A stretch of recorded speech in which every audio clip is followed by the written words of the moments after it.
Bonsoir à tous et bienvenue dans Le Débrief, votre émission quotidienne dédiée à l'actualité africaine. Chaque jour, nous faisons un focus sur un sujet marquant de l'actualité en compagnie du directeur de la rédaction Khalil Bey. Bonsoir. Bonsoir Dalénie. Alors, à la une aujourd'hui, en République démocratique du Congo, cela ne nous avait pas échappé, mais des pluies diluviennes s'étaient abattues dans la nuit du 4 au 5 avril à Kinshasa et le bilan humain estimé à ce jour s'élèverait d'au moins 30 morts avec énormément de blessés d'après le ministre provincial de la Santé.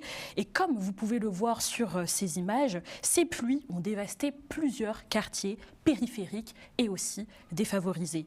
Mais la question que tous les Congolais se posent, Khalil, c'est: est-ce que ce terrible drame aurait pu être évité?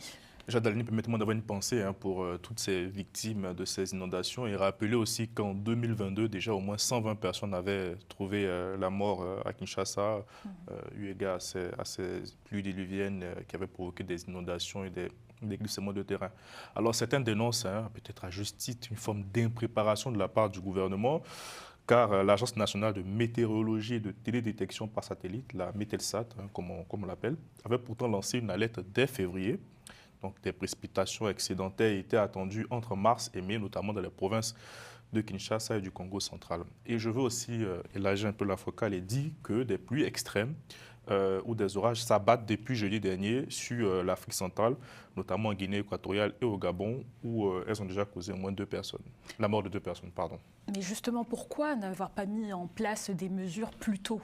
Alors, c'est toute la question que se posent les Congolais aujourd'hui. De plus, j'écoutais ce matin nos confrères de RFI et certains experts disaient, par exemple, que si des stations de suivi hydrologique avaient été installées sur des cours d'eau, il aurait été possible, je cite, de prévoir plusieurs jours à l'avance l'arrivée de l'onde à Kinshasa et d'en anticiper les effets.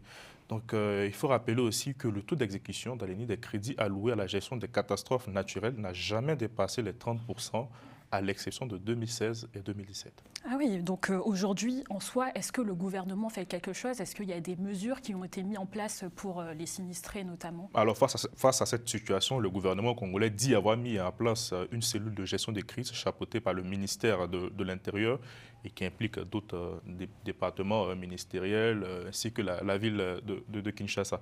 Alors, l'une des premières mesures prises est la mise en œuvre immédiate d'un plan d'évacuation, la mobilisation d'équipes d'intervention pour fournir une assistance préliminaire aux sinistrés, notamment par la mise à